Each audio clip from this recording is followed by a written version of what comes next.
Bonjour à tous. Tout d'abord, merci à ceux qui m'ont encouragé avec leurs commentaires, leurs pouces levés et leur abonnement sur la chaîne lors du premier épisode de ce récap de l'actualité spatiale.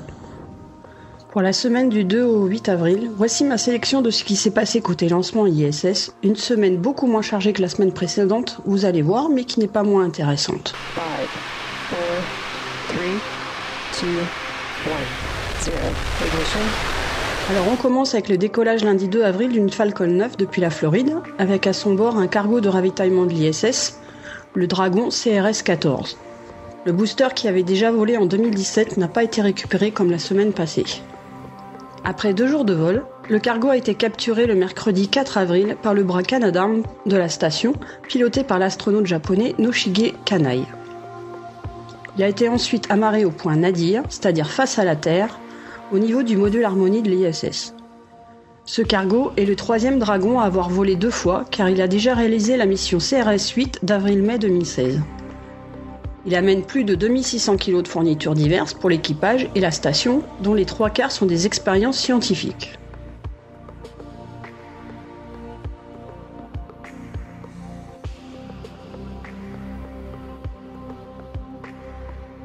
Il y a notamment 2 expériences européennes, ASIM, qui est un observatoire des interactions atmosphère-espace. Il va notamment observer les orages violents de haute altitude. L'autre expérience européenne est Remove Debris, un satellite de 100 kg qui est constitué en fait de 3 parties.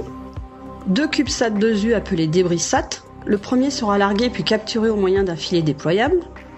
DebrisSat 2 servira de cible pour un système de navigation et de suivi optique.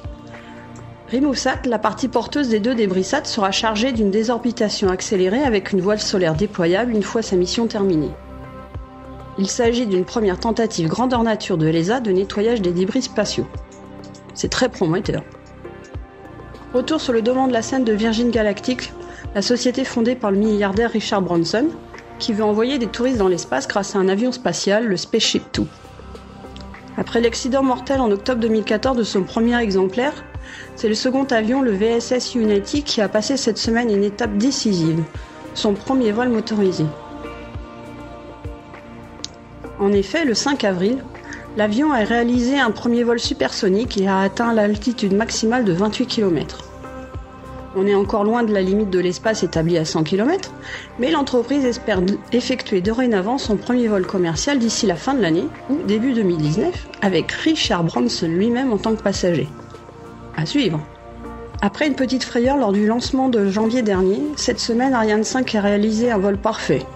Elle a décollé de Kourou le mercredi 5 avril et a mis sur orbite de transfert géostationnaire 2 satellites. DSN-1 Superbird 8 aura à la fois une mission commerciale et militaire pour le Japon. ILAS-4 opérera au-dessus de l'Europe, l'Afrique et le Moyen-Orient. C'est la 98e mission complétée par Ariane 5 depuis sa mise en service en 1994, et ce sont ses 200e et 201e satellites lancés. C'est fini pour cette semaine.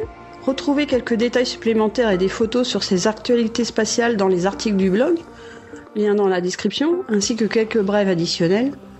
Et à la semaine prochaine!